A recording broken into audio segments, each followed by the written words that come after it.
Getting our friends together isn't as easy as it used to be. We get it. Life comes at you fast. But trust us, your pals are desperate for a good hang.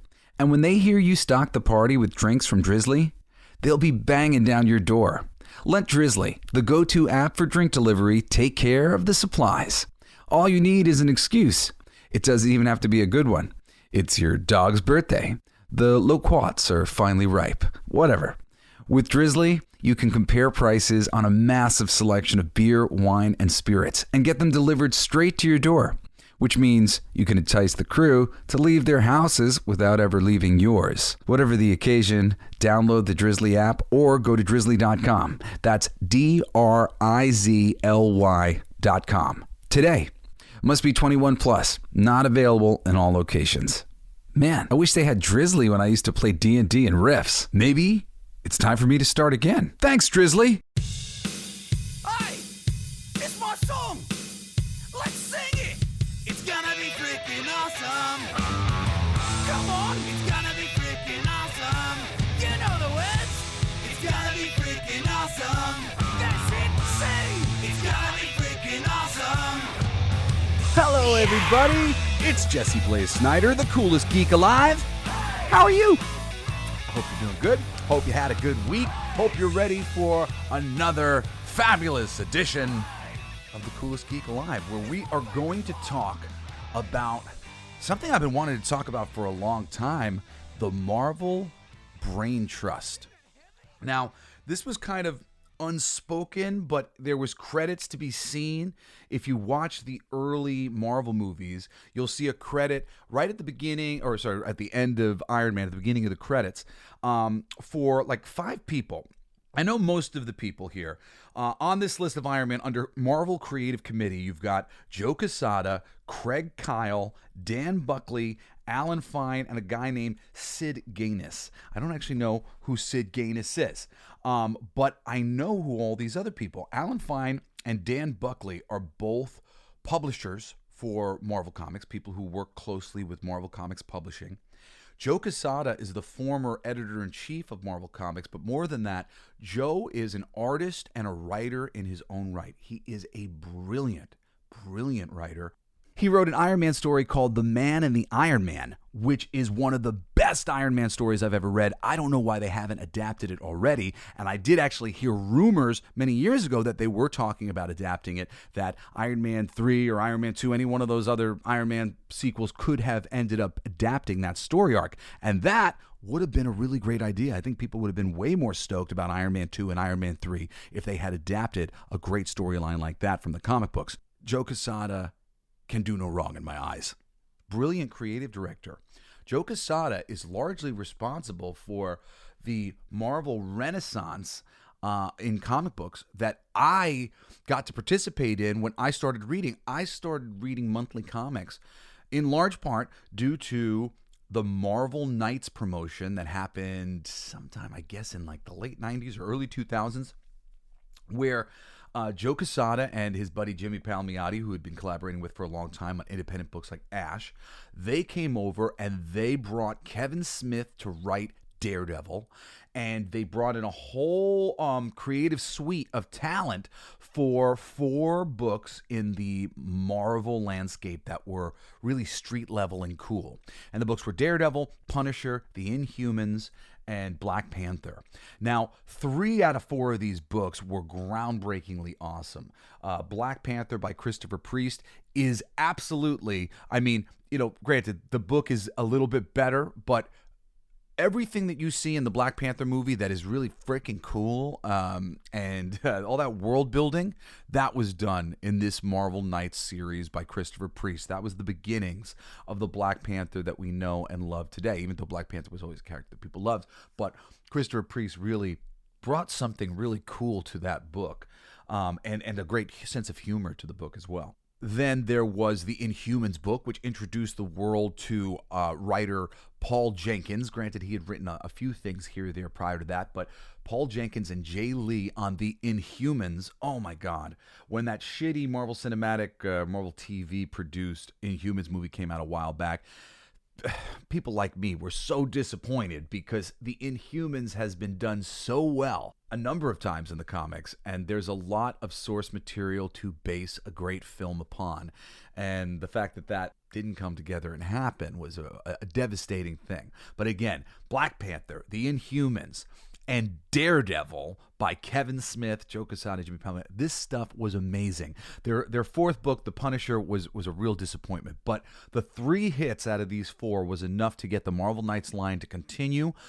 Joe Quesada was eventually promoted until he became the editor-in-chief. And he was the editor-in-chief for, I don't know, I want to say almost like 2 decades or something like that. And was responsible for one wonderful... I don't want to say decision, because some of these decisions were probably made by publisher Dan Buckley or Alan Fine or any of these people. But he curated or he guided these things to success.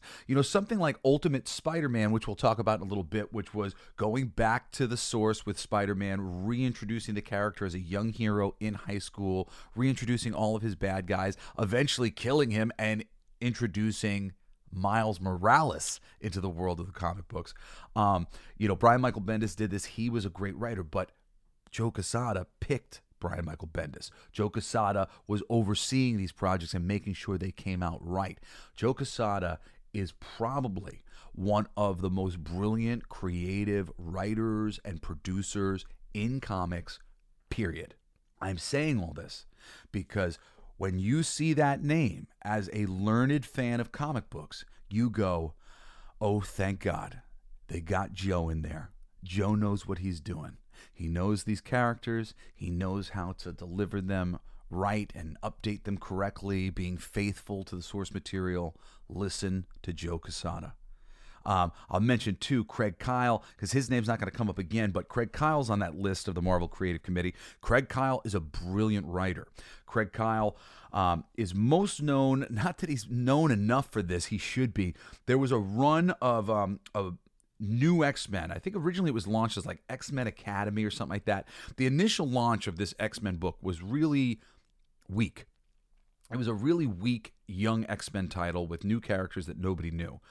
But somewhere along the way, Craig Kyle came in as the writer, and he took over, and holy crap, what a great book that new X-Men book ended up being.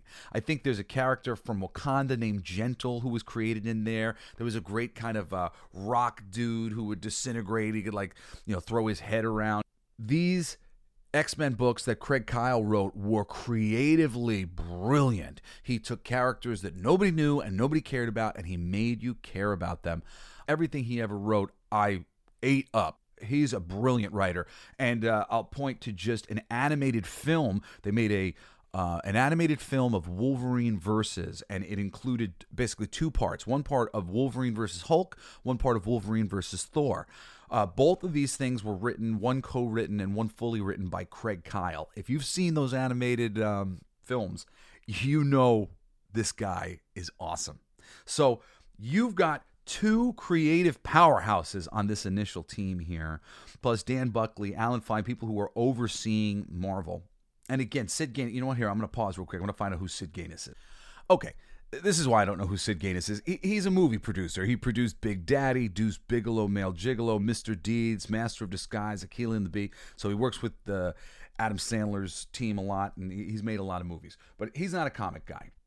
But meanwhile, we're talking Alan Fine, Dan Buckley. These are pillars of the Marvel machine. Alan Fine, I'm pretty sure, worked in the toy division at Toy Biz for Marvel back in the day. This guy knows what the fans like, knows what the fans want. Alan Fine, by the way, was allegedly, after being promoted to the president of Marvel Entertainment, he was reported to have left Marvel because of disputes with Kevin Feige. This Marvel Brain Trust that was, I don't know, kind of unspoken. You can't find credits for it everywhere, but the evidence that there was a Marvel Brain Trust can be found on Twitter and lots of other places where people like Brian Michael Bendis, who was part of this trifecta of a Brain Trust, have discussed that they wrote dialogue or scenes, made suggestions, important creative decisions that they added to the film process for the early, I'd say, first dozen films or so of the Marvel Cinematic Universe. And we're going to look at the specifics of that, like when did this start, when did this end? The initial Marvel brain trust is this bigger group of people, but this smaller group of Joe, Brian Michael Bendis, Dan Buckley, they become the new brain trust. And Brian Michael Bendis, for those of you who don't know, he is one of the hottest and most sought after writers of the 2000s. He had a very unique voice at the time, a gift for making things kind of light and fun, and reinventing some of the material in really interesting ways. When Brian Michael Bendis first came onto the scene, he was blowing people's minds. His Daredevil run, particularly with Alex Maleev, I'm not exactly sure how to pronounce the guy's name, but oh my God, I'm a huge Daredevil fan. Daredevil's one of my favorite characters. One of the best runs on the character, hands down. You want a good comic book, especially if you're an adult, to go check out that will not let you down. Go pick up the volumes of Brian Michael Bendis' Daredevil. Actually, start with the Joe Quesada, Jimmy Palmiotti, Kevin Smith Daredevil, and go straight through to the next arc written by David Mack and a little arc written by Bob Gale, the creator of Back to the Future, and then it gets into Brian Michael Bendis. That whole run of Daredevil that started with Marvel Knights back in the day. I mean, Daredevil has essentially been in a renaissance ever since. There was like a weak section here there where Matt Murdock got possessed by a demon, but then shortly after that, the book got great again. There was another great run by Mark Waid. Joe Quesada and Brian Michael Bendis, they began this great creative renaissance on Daredevil. Granted, Frank Miller had already gone and done that, but the character of Daredevil had kind of waned in its popularity and the interest in that character, and they brought back eyes to that book, and that became the book to watch and the barometer for how good Marvel was doing at the time, if they really had their shit together. And Daredevil was consistently a bestseller, an acclaimed book all the time, while Joe Quesada was paying attention and working for this company. And Brian Michael Bendis was one of the people that he brought in. He brought in Brian on a number of occasions to do some great work. He was his pick for Ultimate Spider-Man. Ultimate Spider-Man was a huge hit for Marvel. And, people who've been paying attention to comics for now, as what happens with a lot of Marvel creative people, not Marvel creative people, but creative people in general, sometimes they kind of age out. They'll start kind of taking the wrong lessons from compliments on their work, and they become like a parody of themselves. And Brian Michael Bendis recently, he went over to DC, and he really did not do a great job over there. But this does not take away from the fact that Brian, he knows these characters really well. He's done some great work on them. And he's aware of the great work that has already been done on the characters. These are the types of creative people that you want behind the scenes in a writer's room at Marvel Studios. You need somebody like Brian Michael Bendis, like Joe Quesada, like Dan Buckley. And guess what? They've got more than just one somebody. They've got a few. When Kevin Feige got rid of this brain trust, and I pulled up an article from the time of some of the rumors that were going on of him slowly but surely ignoring them after Age of Ultron came out and was considered a disappointment by Disney, and that after that Feige went off the rails. And if you look at the movies that they made prior to this and around that time and now, you'll see a great gradual departure away from the source material and a renewed focus on sort of inventing things themselves. Like a movie that came out shortly after this was Spider-Man Homecoming. And for those of you who are fans, Spider-Man Homecoming bears no real resemblance to any Spider-Man story I have ever read in the comics. It's just its own thing. Own universe of characters. The MJ that we have, it's not really Mary Jane. There's no villains in that movie, that really fit. Like Vulture isn't really Vulture, even though Michael Keaton's great, but this is them doing their own interpretation of the Vulture and their own interpretation of Spider-Man. I think people forgave them at the time because this was the third kicking off of the Spider-Man franchise, and everybody was like, all right, well, we've seen all those characters. We just want Spider-Man back, and here he is, and he's fun, and he's light, and it's Tom Holland, and we love him. So, okay, we forgive this. But that was the beginning of Kevin Feige taking the Marvel Cinematic Universe off the rails and getting away from the influences of the source material that fans like you and I wanted to see. So, continuing on, there's a couple more pieces to this creative consortium as well that over time began to be ignored. And that includes the head of Marvel TV, which is Jeff Loeb. Jeff Loeb is a brilliant writer. I've heard Jeff Loeb derided because every now and then he can be a little hit and miss. Sometimes he'll put something out that's like not the best. But Jeff Loeb is probably responsible for more hit comic books. Hits, just hands down, that's a hit. From my favorite graphic novel of all time. I mean, my favorite Batman, but it's one of my favorite graphic novels of all time. The book that got me into Batman, the book that will get anybody into Batman, the book that Warner Brothers should have adapted so long ago. Batman: The Long Halloween. Jeff Loeb wrote Batman: The Long Halloween. A little bit more well-known from more recent times is Jeff Loeb also wrote Batman Hush. Jim Lee's highly associated with that book, but the mystery was written by Jeff Loeb. Jeff Loeb was responsible for introducing the Red Hulk, and that book wasn't the greatest book, but he is a elder statesman of Marvel Comics. He's made all of these great color books with his constant collaborator Tim Sale, who he did Long Halloween with, and also what was the one that I wanted to mention from Jeff Loeb? Jeff Loeb wrote Batman Superman with Ed McGuinness, which is I've talked about this before about how they screwed up Superman with the Man of Steel movie, and that if you make Superman too much like Batman, it fucks up the dynamics of every single character in the DC universe, because all of the DC universe personality dynamics are essentially based on the lightness and darkness of Superman and Batman. And that Superman and Batman lightness and darkness has been put on display best over and again by Jeff Loeb when he was working on Batman and Superman. So Jeff Loeb, another brilliant creative person. He's the head of Marvel TV. To a certain degree, probably the guy that we're blaming for why Daredevil was great, for why The Punisher was great, why Luke Cage was pretty good, why Jessica Jones was great. These people in these creative positions are very important, and they're often unsung. But somebody paying attention, we know who we're talking about. There's another person who is also allegedly involved, who rose to prominence after Joe Quesada left Marvel for hire. Well, he didn't leave Marvel. He just left Marvel Comics proper as he jumped up the ladder to be more a part creatively of the entertainment machine that Marvel became. So an editor known as Axel Alonso was brought up. I love Axel. I only know Axel a little bit. I almost got to work with him, and I was so excited and devastated when I wasn't able to work with him, but he just kept getting promoted sort of out of my reach. But I watched him rise to prominence at Marvel Comics after previously being one of the awesome editors responsible for so many of the great things that were coming out of Vertigo at the time. Axel was the editor of one of my favorite books by Garth Ennis and Steve Dillon, Preacher. Axel, he knows his stuff, man.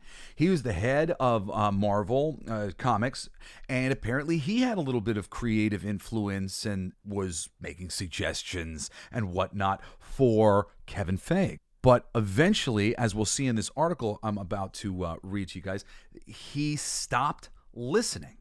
So I pulled this up. This was an article from Bleeding Cool about just, let's see, this is in 2015. So seemingly not that long ago did this article come out. And it was called Welcome to Feige Island, Why Kevin Feige Canned the Marvel Creative Committee of Dan Buckley, Joe Quesada, and Brian Bendis. Okay, so in the article it says, I'm just skipping down. It says, quote, so it seems that this has all come to a head.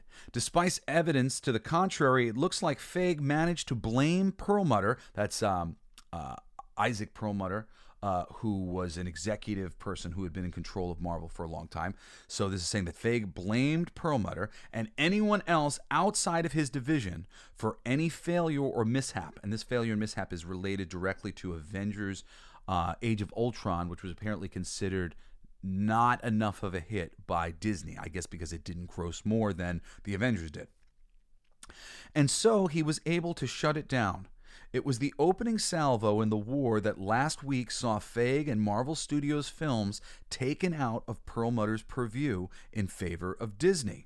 A lot of people were very happy about this at the time because Isaac Perlmutter was considered to be sort of a backwards thinking, maybe kind of Republican figure.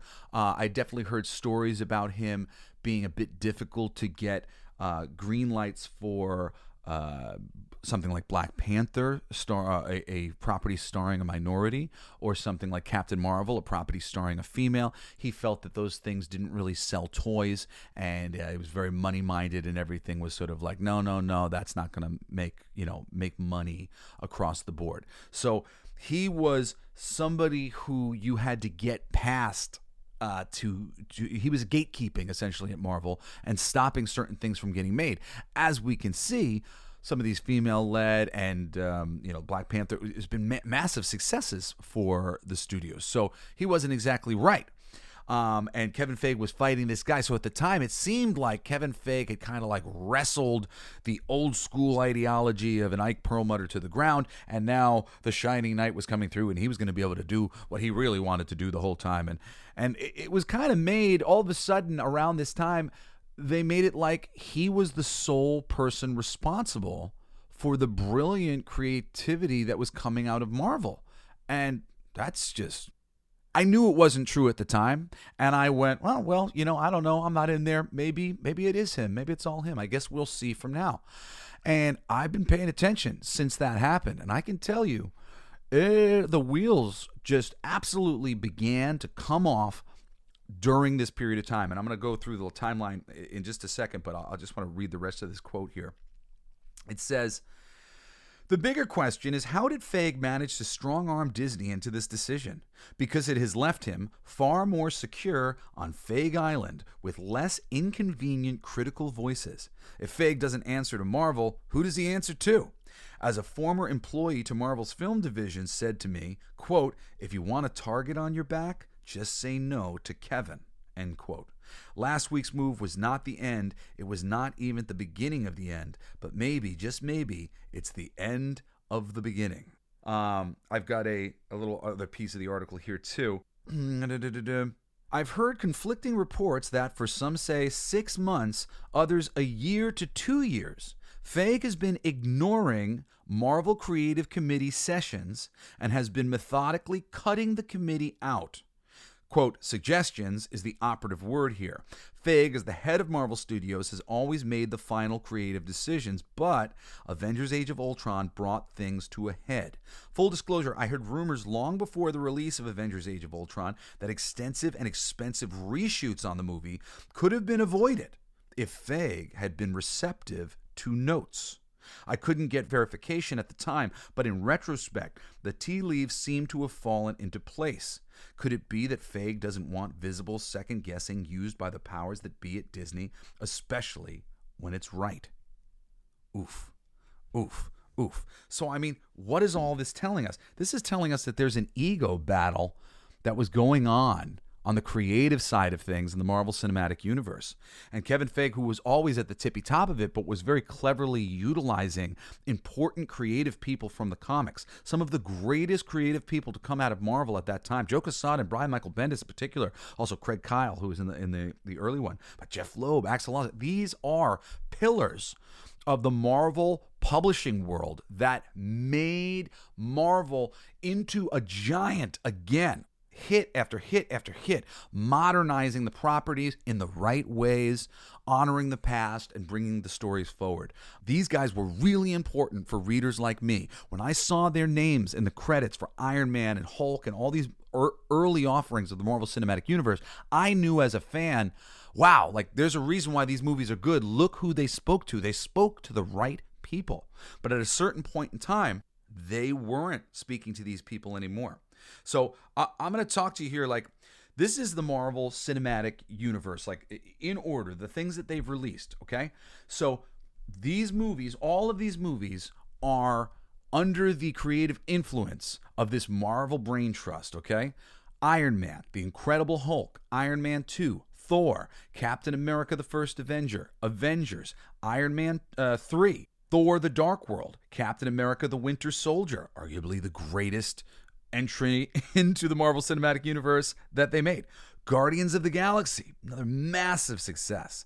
Avengers Age of Ultron. Okay, here's where the wheels fall off. But the wheels don't fall off until the movie's released, right? Avengers Age of Ultron. That means that the creative committee would have still been working creatively forward on the next movies. Like Ant-Man, we know that was in development for a long time with Edgar Wright before it actually came out. So Ant-Man, it comes after Age of Ultron, but that still would have the creative committee's stink on it.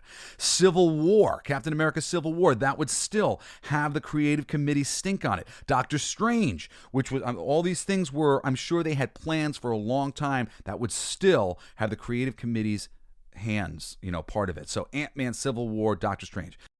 All right, now we get into where I believe the train begins to leave the station. The station of accuracy to the comics, things that are based on stories from the comics, things that hold true to the history of Marvel publishing.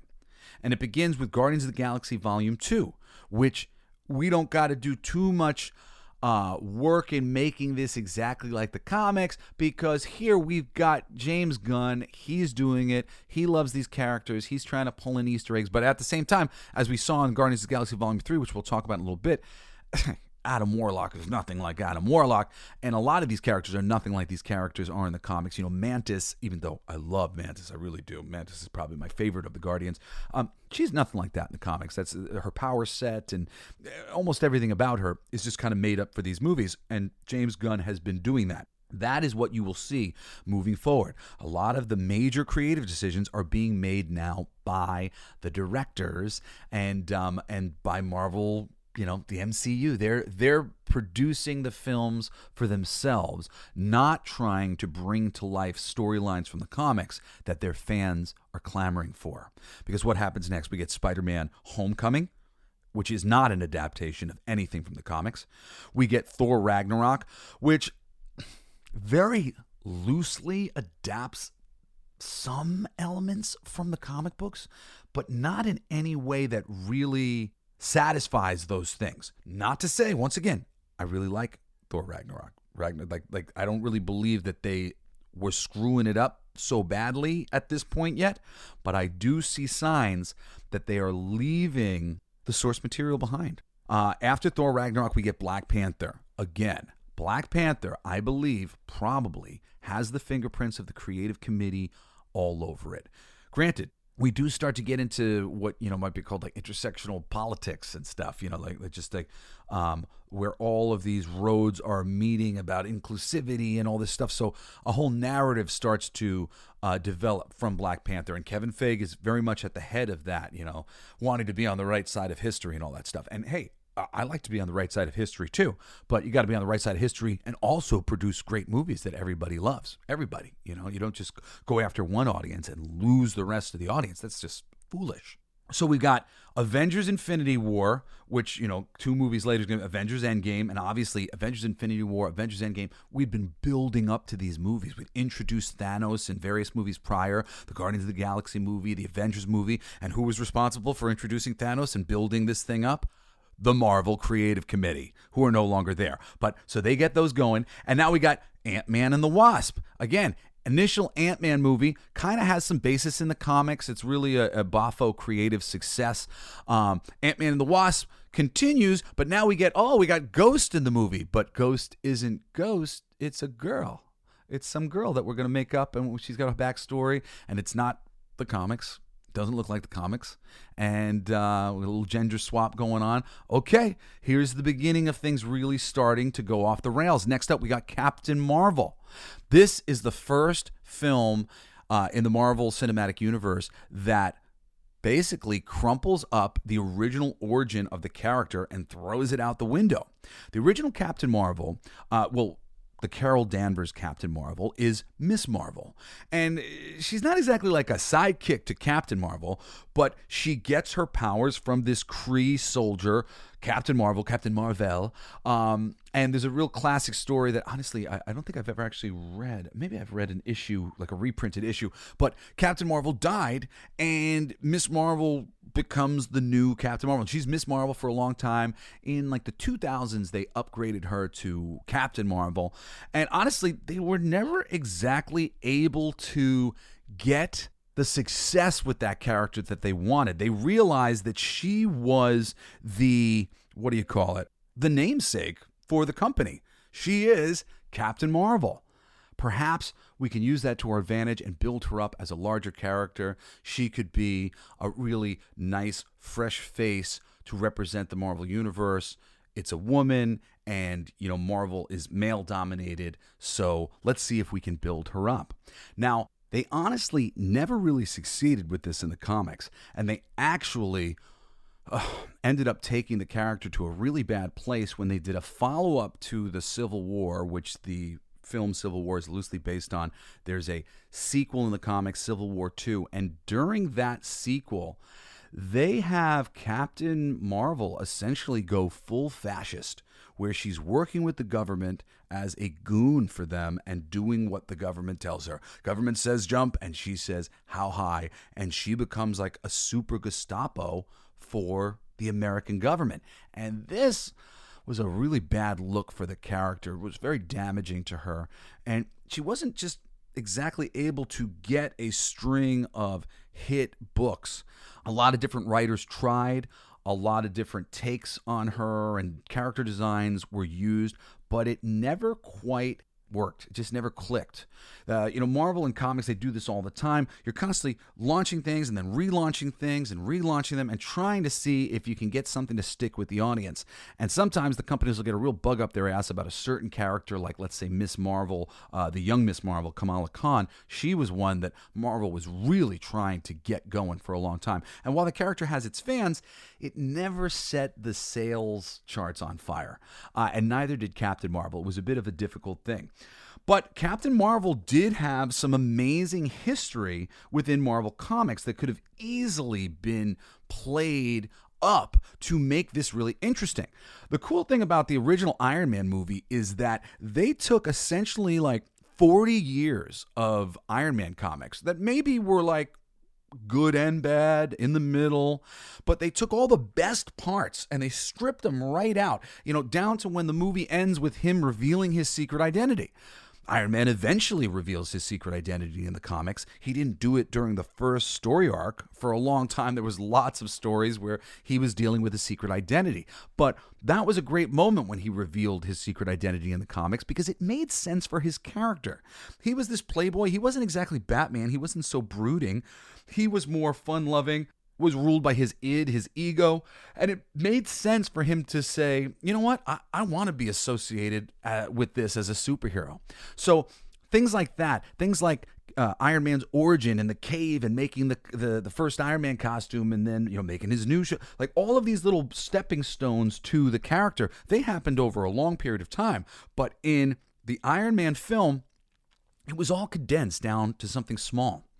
Now, they could have done something like that for Captain Marvel, because as simple as what I just discussed with Iron Man, there was wonderful history of Carol Danvers' relationship with the original Captain Marvel, this Kree alien, who ultimately dies in, I think, what was one of Marvel's first graphic novels, the death of Captain Marvel. It was a big deal at the time. I've not read that storyline myself, but I know enough about it from it being referenced that they could have introduced the original Captain Marvel, being true to the source material, and killed him dramatically in a first movie, and had that movie end or turn with Carol Danvers having to step up and be the new Captain Marvel and save the day. That would have been great. people who went into Captain Marvel and saw this Annette Bening, this old lady, talking to Carol. She was dealing with the Kree Supreme Intelligence. For those of you who read the comics, the Supreme Intelligence of the Kree, it's like this collective hive mind thing, and it looks like kind of Jabba the Hutt with all these green tentacles coming out of the top of its head. Really, really cool visual. Something that could have hugely helped Captain Marvel. Captain Marvel could have really used some good set pieces. The set piece of the Kree's high intelligence and what that looked like. Oh my God. Really, really, really awesome. What a missed opportunity they had there, not including that. And a big missed opportunity they had not making Captain Marvel based on Captain Marvel. They actually turned Captain Marvel kind of into a bad guy through Jude Law, which, again, sending really kind of weird signals to the fans. And missed out on the opportunity to have him die dramatically in a satisfying fashion to adapt a famous classic story that many fans are very into. Like I said, I didn't read that one myself, but I know that the story has importance, and I'm sure that there was some great morsels of creativity that could have been pulled from it for that Captain Marvel movie. But they didn't do that. What did they do? They just kind of did what they wanted to do. They made their own Captain Marvel movie. They rewrote her history and started from there. And I tell you what, granted, Brie Larson hasn't necessarily done herself any favors in some of the ways that she's responded to these things, but that moment of getting rid of Captain Marvel and just doing Captain Marvel's origin any old way we feel, I really believe that that was the beginning of souring fans to what was going on in the Marvel Cinematic Universe. That is the beginning. I really do believe Captain Marvel is the thing you want to point to of like, oh shit, we've gone off the rails creatively. And at least, for me, when I saw that movie, I was like, uh-oh. Okay, so then we got Avengers Endgame. Clearly, this is the thing we've been building to for, decade at this point. The Marvel Creative Committee had their hands in that. But then we go Spider-Man Far From Home. Was a bit of a weirdo one. They say that the villains are the elemental. Granted, it ends up being Mysterio's the villain, and that is like a Spider-Man story, but it does very much seem to continue this idea of like, we're not really basing anything on anything. Like there's Molten Man's in that movie, kind of, except he's not. It's just an illusion. So it's a little bit of a bait and switch for the fans. The things that we want to see, like a Molten Man and Sandman, whatever, like we didn't exactly get them in this movie. Then we got the TV shows start kicking off. And the TV shows are a little bit of where we do have a little bit of comic book influence. I'll just blow through them real quick. WandaVision, not directly from the comics, but certain little aspects of the story from the comics. Loki, nothing to do with the comics. Nothing. What If, nothing to do with the comics. Hawkeye, some great specific elements from the comics. The introduction of Kate Bishop, Hawkeye. Moon Knight, some elements from the comics, but ultimately really just elements, not stories. There's nothing being adapted here that is like, oh man, they're doing that great Moon Knight story arc that I've been wanting to. Like, that's not what's happening. They're just taking little morsels. Miss Marvel, again, that too, little morsels. They changed her powers, they changed her look. So even people who are big fans of that character are seeing a different version of it. And then what? And She-Hulk. Oh my God, She-Hulk. Talk about abandoning the freaking source material. She-Hulk, just what a sham that damn show is. They didn't even look at the comics, I'm sure. They did whatever they wanted. Oh, and also the Falcon and the Winter Soldier, which, again, has a couple little morsels of aspects of the comic books, but is not really adapting anything in particular from the source material. In fact, I think actually the Falcon and the Winter Soldier could have been really amazing if they had tried to adapt Truth. Truth was essentially a comic book that rewrote the history of Marvel Comics and said that there was an experimental program using African Americans to recreate the Super Soldier program sometime between World War II and when Captain America got unfrozen from the ice. Holy crap. If they leaned into that story more for Falcon and the Winter Soldier, that could have been really great and would have been really satisfying for people like me who have read those stories. Love that stuff. When I got my brother Shane into comics in the 2000s, I literally went through my collection and I pulled out everything that I thought was the best. I skipped over every story arc that I thought was boring, and I put them all in like the perfect, most satisfying order. And the Truth, that was in there. That Truth miniseries, that's a great miniseries. It's a great part of the Captain America mythology. Why not adapt that in a more meaningful way? They do have Isaiah Bradley, the the Black Captain America in the film, but just a little bit, just in a small way. And they introduced Patriot, but just a little bit and just in a small way. And that I don't really like either, because Patriot, when he was originally introduced in the Young Justice comics, he wore a mask over his face. You didn't know he was a black kid. You didn't know he was related to Isaiah Bradley. You didn't know any of these things. So now already they screwed up that reveal, the part of the mystery and the fun of the Young Avengers comic book, which is a brilliant, wonderful comic book written by Alan Heinberg and drawn by Jim Chang. Oh my God. Like, you just blew it. You just blew one of the first great things about Young Avengers. Boo. Okay. Anyway, so the movies from this Phase 4, right? We've got Black Widow, which has nothing to do with the comics, but there's a few things like thrown in there. We've got Shang-Chi and the rings, the 10 rings. Shang-Chi should have been a Bruce Lee movie. It should have been like an Enter the Dragon. It should have been small. It should have been just a badass kung fu movie, more like John Wick. If they had done that with Shang-Chi, it would have been amazing. Instead, it's just kind of like the first of what I would call generic Marvel movie.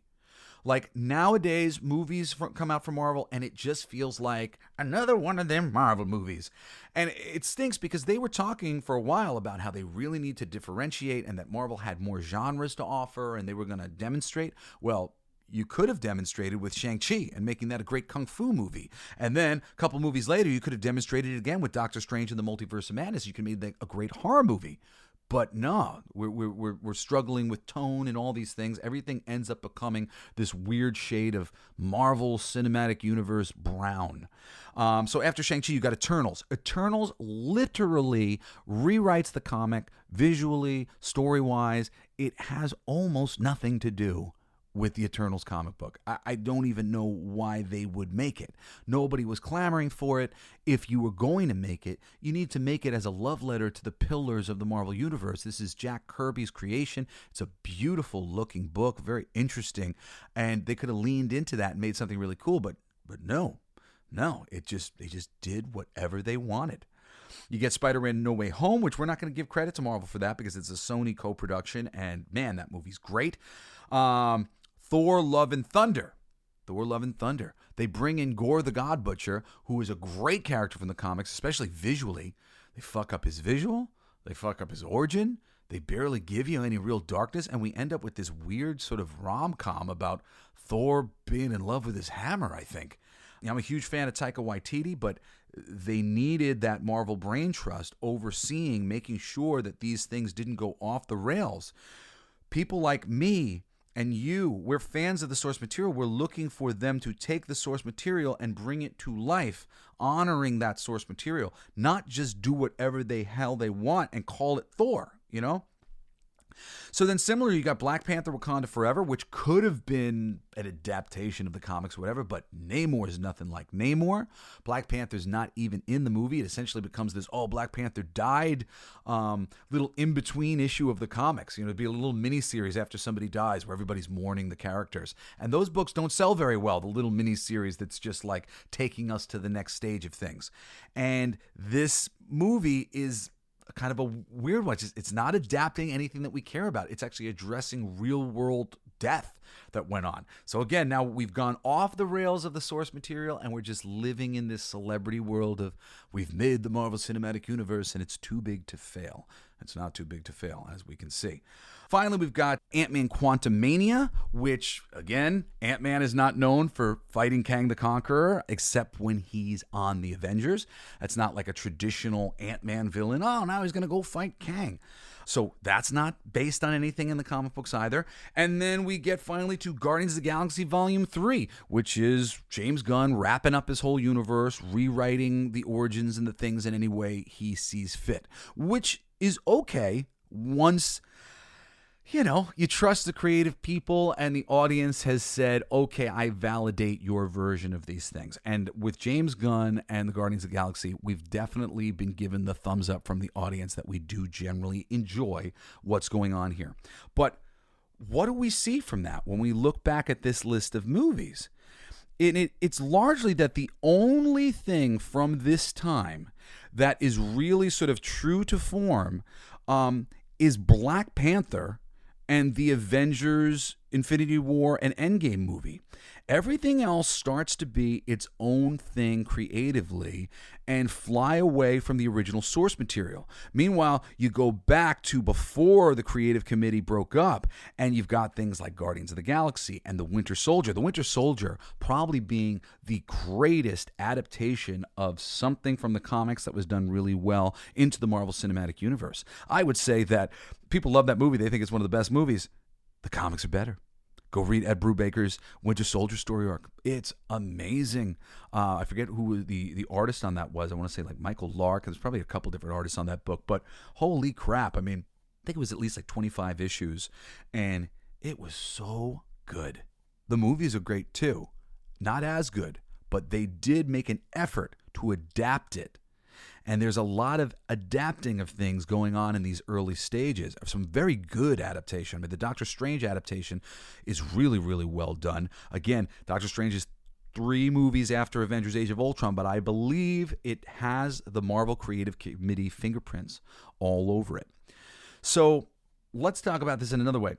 Now, I'm not positive if I'm right here, but I believe that many years ago I heard them talking about the Marvel Creative Committee in positive terms, comparing it to Pixar's Creative Brain Trust. For those of you who are big Pixar fans, you might know about their creativity board that they have, which is filled with names that you might not know, but I know. And each one of these people is one brilliant force after another. And you can blame Pixar's incredible creativity on this creative process. Granted, things at Pixar have gotten a bit dicey over the past 5-6 years now, as John Lasseter was forced out of the company. It's a little fugazi why exactly Lasseter was removed. Granted, there's allegations that were made towards him, but they seem a bit flimsy. And I'm only here defending him on the level that he is one of the greatest creative people that we have on planet Earth. And if he does suck and he is mistreating people, that really is disappointing. I hope sometimes when I look at some of these things that it might just be more politicking and people trying to get him out of there, because he's moved on to other companies right now and he's already doing great work for them. But John Lasseter was the tippy top of the Pixar creativity, and he had a team of people that he was turning to on all these movies to look at it and give us feedback. And these guys were giving major notes that were changing the course of the films up until Toy Story 3. You're still hearing about some big note that Andrew Stanton or Pete Docter or whoever gave to change the course of the end of the film. So those people, you got Pete Docter, who made Monsters, Inc., Up, Inside Out, WALL-E. He's partially responsible for some of the Toy Story movies. There's a lot of overlap here with some of these characters. Andrew Stanton, they worked on some of these things together. Andrew Stanton's more associated with Finding Nemo, that franchise. And also, he's the one who did the live-action directing for John Carter, which I love the John Carter movie. If you saw that movie, it's great. It really bombed at the box office, but it's a great movie. If you've never seen John Carter, that's today's homework assignment. Go out right now and watch John Carter. The lead actor, Taylor Hitch or some Fitch, some whatever, he was one of the guys from Friday Night Lights, which is a great show. But he's a little weak. But the movie itself is wonderful, and I highly recommend that one, based on old pulp comic books of the John Carter science fiction series, and really does some justice to that work. So Pete Docter, Andrew Stanton, Brad Bird, who made Iron Giant, made the Incredibles films. He directed one of the Mission Impossibles for Tom Cruise. He made the Ratatouille movie. Brad Bird. We are talking about 4 of the most brilliant people who have created anything for Pixar. They said, oh, you're brilliant. Hey, you get to stay on the creative board. Oh, you're brilliant. You come stay on the creative board. You're brilliant. They collected brilliant people, and as they were making things, they presented their things to the creative people who were brilliant, and they said, what do you think about this, Pete? What do you think about this, Andrew? What do you think about this, Brad? And then they listened. They took their feedback and they listened, and they went back to the well, and the movies were better because of it. So this was the roadmap that Marvel was using with their creative brain trust. When they threw the creative committee out, I knew we were headed for a disaster. I'm not a doomsayer, so I didn't like go out shouting, "Oh man, he's creatively bankrupt, that Kevin Feige. He's not responsible for nothing," because I didn't know for sure either, and I didn't want to jinx it. But this group of people, you can see in Pixar, like it's really easy to see how Pete Docter, Andrew Stanton, Brad Bird, and John Lasseter together are helping make these movies great. Similarly, if you knew these names, when you look at these names, Joe Quesada, Brian Michael Bendis, Jeff Loeb, Axel Alonso, Jeff Buckley, these guys, they know comics. These guys are in the industry that we are adapting into film. That's the influence that you need on your films. People who have been paying attention to the fan experience. People who could tell you what the best-selling comics of all time are. People who can tell you what fans think of a property or what fans associate a property with, what storylines are associated with these characters. And to get rid of them in favor of, I don't know, some laissez-faire, I'm going to do whatever I feel. I really think it's a mistake. So, is Kevin Feige, the creative person, responsible for Marvel's success? I say clearly not. Clearly not.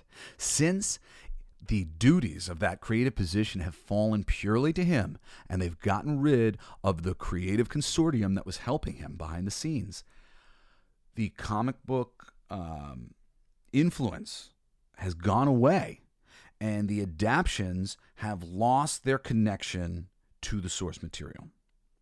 Now, because of all this, it has put Guardians of the Galaxy Volume 3 in a really weird position. Of course, because of James Gunn's weird tweets and getting fired by Marvel and then rehired by Marvel and then eventually James Gunn leaving for DC during that time when he was fired, Marvel really put themselves in a weird position because this is James Gunn saying goodbye to Marvel, even though Guardians of the Galaxy is one of the preeminent Marvel properties. So this is the swan song to the Guardians of the Galaxy as we know them right now. But is it the swan song for viewers to the Marvel Cinematic Universe as a whole?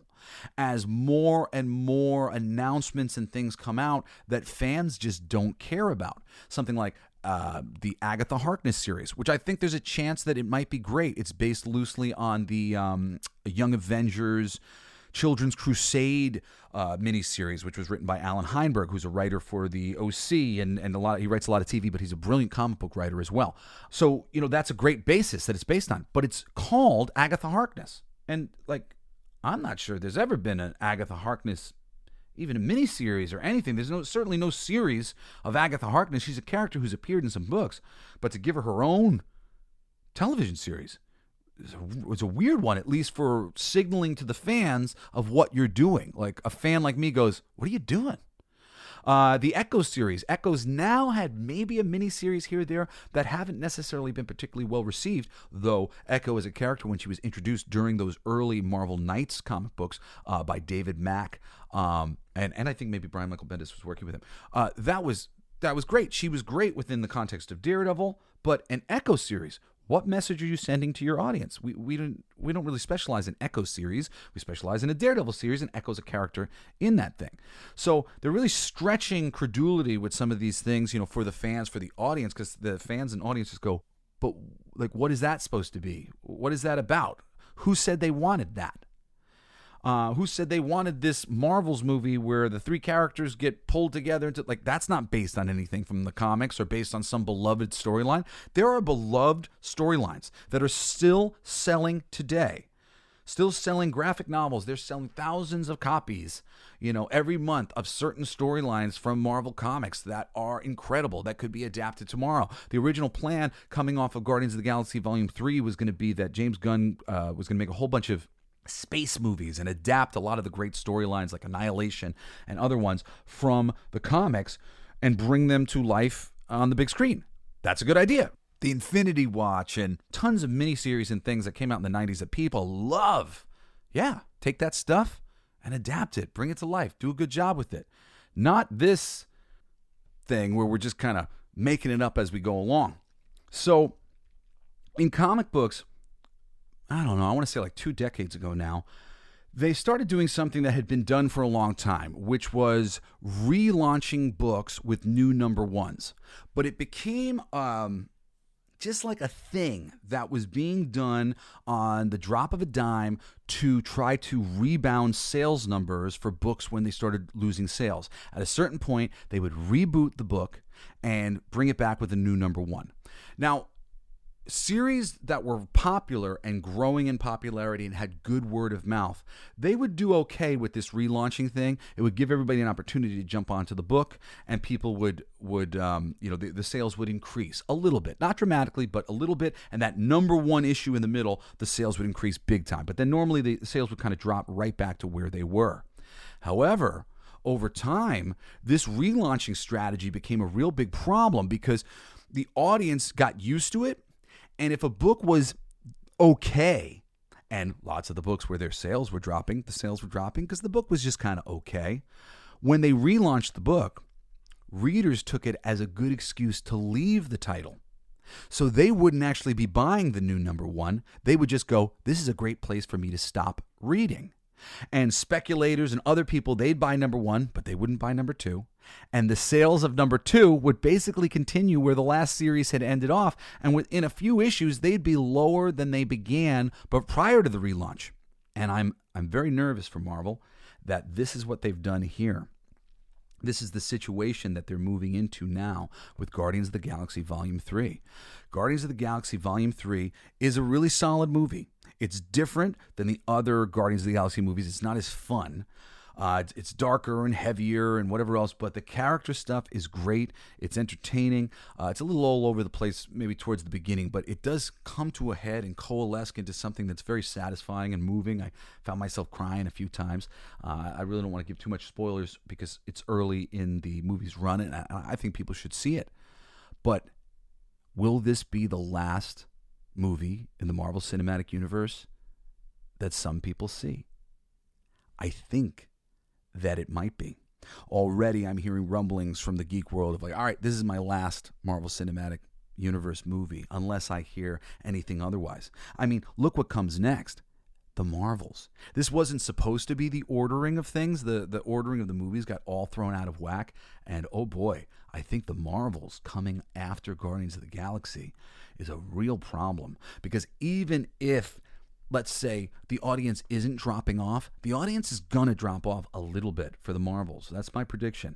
It's going the numbers on the Marvels are not going to be good. And then what is that going to say? Like, it's not going to look good. We're already on this downward trajectory. Guardians of the Galaxy is not making enough money. I mean, it's kind of crazy. Guardians of the Galaxy Volume 3 probably won't break $700 million. This should have been $1 billion movie. The fact that they've had to scale down their projections, and that I think they came out with like a million, no, sorry, 120 million or something. That's really little. I mean, for a Marvel Universe opening weekend, for the final chapter in James Gunn's trilogy, we love those movies. Those movies are beloved, and we didn't show up for the third movie. What does this say? What does this say about the audience? They're leaving. Marvel Cinematic Universe is no longer the cool kids at the dance that everybody wants to know about. Nobody gives a shit anymore. And is that because there's nothing to give a shit about? Or is it because they've done such a shitty job getting us to this place that slowly but surely everybody went, all right, you know what? I don't think this is for me. But you know what? That's just my opinion. What do you think? Tell me. Write me an email at jessiblaze@jessesnider.com. Drop me a comment, subscribe, rate, like the show, do all the things. Tell your friends about it. And join us next Wednesday for another fabulous episode of The Coolest Geek Alive. I love you. Remember to watch John Carter. I think you will be very pleasantly surprised if you missed that movie when it came out at the time, directed by Andrew Stanton. He did a great job with that. And seriously, like, tell me, what do you think is going to happen from here? Do you think that the Marvel Universe needs a major, dramatic, creative shift back to the source material? That's what I think. Do you think that they're handling this stuff well? Do you have a different take on this that I might need to absorb? If I need to hear your opinion, please, jesseblaze@jessesnider.com. And if you want to get in on the ground floor of my book, King of Kings, which is going to be launching on Kickstarter in the next couple weeks, go to Kickstarter right now, type in King of Kings #1, and you can sign up for notifications the moment we launch that book. Anyway, I love you guys so much. I'm hoping maybe next Wednesday, the next episode of my series of interviews with my children will be ready. I have one that I did with my son Grayson, and if it's edited in time, I'm going to get that one out. But otherwise, yeah, I love you guys. Thank you for joining me. I'll see you next time on The Coolest Geek Alive. Peace! You've been listening to Coolest Geek Alive with me, your host, Jesse Blaze Snider. Don't forget to rate, comment, and subscribe for more excellent geek culture content. Thanks for listening. It's gonna be freaking awesome. Coolest alive. It's gonna be freaking awesome. Stay with your tribe. It's gonna be freaking awesome. Revenge of the Geeks. It's gonna be freaking awesome. Week after weeks. It's gonna be freaking awesome. Laughing with you. It's gonna be freaking awesome. And crying sometimes too. It's gonna be freaking awesome. Spilling it out. It's gonna be freaking awesome. Making you shout.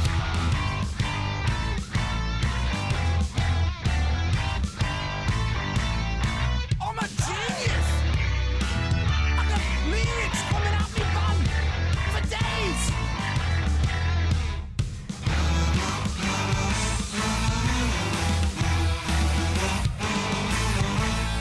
You like that? It's a kazoo solo.